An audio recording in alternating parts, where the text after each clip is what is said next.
Hello friends, welcome to ED action. இன்றைக்கி வந்து ஒரு சூப்பரான எறா குழம்பு தாங்க செய்ய போகிறோம். எப்படி செய்கிறதுன்னு பார்க்கலாம். இந்த வீடியோ பார்க்குறவங்க லைக் பண்ணுங்கள், ஷேர் பண்ணுங்கள், சப்ஸ்கிரைப் பண்ணுங்கள். இப்போ வாங்க நம்ம வீடியோக்குள்ள போகலாம். ED action family. இப்போ எறா குழம்பு செஞ்சிடலாம். இப்போ வந்து நான் பாத்திரத்தில் வந்து ஒரு 1/2 டேபிள் ஸ்பூன் அளவுக்கு எண்ணெய் சேர்க்குறேங்க. எண்ணெய் வந்து நல்லா சூடானதும் நம்ம வந்து கொஞ்சமாக வந்து அது கூட தாளிப்புக்கு சோம்பு போட்டுக்கரலாம். சோம்பு போட்டுட்டு இப்போ வந்து ஒரு 2 பெரிய வெங்காயம் பொடிசாக கட் பண்ணி வச்சுருக்கேன். ஒரு கொத்து கருவேப்பிலையும் சேர்த்து இதை நல்லா வதக்கிடலாம். இன்றைக்கி வந்து எறா வந்து நான் 300 கிராம் அளவுக்கு எடுத்திருக்கேங்க. இது வந்து கத்திரிக்காய், முருங்கைக்காய் சேர்த்து போட்டு செய்ய போகிறோம். குழம்பு ரொம்பவே நல்லா டேஸ்ட்டாக இருக்கும்.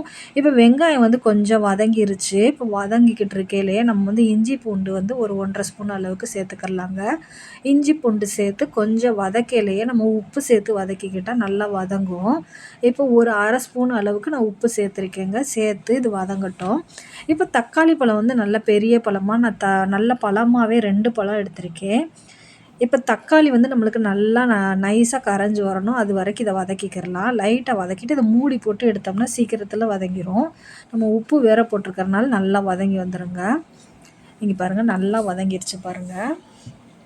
இப்போ பாருங்கள், நான் எறா வந்து பாருங்கள் 300 கிராம் அளவுக்கு எடுத்து இது சுத்தமாக கழுவி வச்சுருக்கேன். இப்போ இது கூடவே வந்து நம்ம காயும் சேர்த்துக்கிறலாங்க. இப்போ வந்து நான் இன்றைக்கி வந்து கத்திரிக்காய், முருங்கைக்காய், வாழைக்காய் சேர்த்துருக்கேங்க. நம்ம உருளைக்கிழங்கு தேவைப்பட்டால் கூட சேர்த்துக்கிறலாம், நல்லாயிருக்கும். இது காயெல்லாம் போட்டு இந்த குழம்பு வைக்கல ரொம்ப நல்லா டேஸ்ட்டாக இருக்குங்க. இப்போ காய் சேர்த்துட்டு இது கூடவே வந்து 2 ஸ்பூன் அளவுக்கு வந்து நான் குழம்பு மிளகாத்தூள் சேர்க்குறேன். ஒரு 2 டீஸ்பூன் அளவுக்கு வந்து காஷ்மீரி மிளகாய் சேர்த்துக்கிறேங்க. கொஞ்சமாக சேர்த்துக்கிட்டா போதும். அது கலருக்காக தான் சேர்க்குறேன். குழம்பு மிளகாத்தூள் போட்டு வச்சா தான் இது குழம்பு ரொம்பவே நல்லா டேஸ்ட்டாக இருக்கும். இப்போ பாருங்கள், இது காய் கூடவே மிளகாத்தூள் போட்டு கொஞ்சமாக தண்ணி ஊற்றி இதை வதக்கிடலாம். அப்படியே பாருங்கள், நல்லாவே வதங்கிருச்சுங்க. இப்போ வந்து நம்மளுக்கு தேவையான அளவு தண்ணி சேர்த்துக்கலாம். நான் வந்து ஒரு 4 கிளாஸ் அளவுக்கு தண்ணி சேர்க்க போகிறேன். சேர்த்து இது எல்லாமே நல்லா மிக்ஸ் பண்ணி இப்போ இது வந்து வேக விடலாம். பாருங்கள், இந்த காய்களில் வந்து உருளைக்கிழங்கு சேர்த்தோன்னா இன்னும் ரொம்பவே நல்லாயிருக்கும். நான் வாழைக்காய் சேர்த்துருக்கனால உருளைக்கிழங்கு சேர்க்கலைங்க.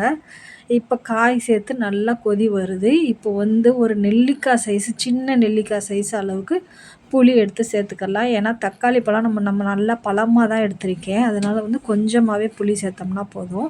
புளி வந்து கண்டிப்பாக சேர்க்கணுங்க, அப்போ தான் டேஸ்ட்டு கொடுக்கும். இப்போ பாருங்கள், புளி சேர்த்து லைட்டாக மூடி வைக்கலாம். கொஞ்சம் நேரம் கொதித்து வரட்டும். பாருங்கள், நல்லா கொதிச்சு வந்துருச்சு. காயுமே வந்து முக்கால் பதமாக நம்மளுக்கு வெந்து வந்துருச்சுங்க. இப்போ வந்து எறா சேர்த்துக்கிறலாம். எறா சேர்த்து ரொம்ப நேரம்லாம் கொதிக்க விட வேண்டாம். எறா வந்து ஒரு 2 நிமிஷத்துலேயே நல்லா வெந்துடும். ரொம்ப நேரம் வேக விட்டோம்னா ரப்பர் மாதிரி ஆயிரும். இப்போ எறா சேர்த்து நல்லா மிக்ஸ் பண்ணிவிட்டு இப்போ நல்லா ஒரு 2 நிமிஷம் கொதி வரட்டுங்க. இது பாருங்கள், எல்லாமே நல்லா மிக்ஸ் ஆயிடுச்சு. இப்போ மூடி போட்டு ஒரு 2 நிமிஷம் வச்சு எடுக்கலாம். இப்போ வந்து தேங்காய் வந்து இதில் சேர்க்கணும், லாஸ்ட்டாக சேர்க்கணும். ஒரு 1/4 மூடி அளவு தேங்காயும் கொஞ்சமாக சோம்பும் அது கூட சேர்த்து அரைச்சி வச்சுருக்கேங்க. இப்போ எறா போட்டு ஒரு 2 நிமிஷம் ஆயிடுச்சு. இப்போ நம்ம தேங்காயும் சேர்த்துக்கலாம். இது கூட தேங்காய் சேர்த்து ரொம்ப நேரம்லாம் கொதிக்க வேண்டாம். தேங்காய் சேர்த்து கொஞ்சமாக இது கூட தண்ணி அலசி விட்டு சேர்த்துக்கிறேன். சேர்த்துட்டு இது எல்லாமே நல்லா மிக்ஸ் பண்ணிவிட்டு ஒரு நிமிஷம் கொதி வந்தால் போதுங்க. இது ரொம்ப நேரம்லாம் கொதிக்க வேணாம். ரொம்ப கொதிச்சிச்சுன்னா தேங்காய் போட்டு கொதிச்சிச்சின்னா டேஸ்ட்டு மாறிடும்.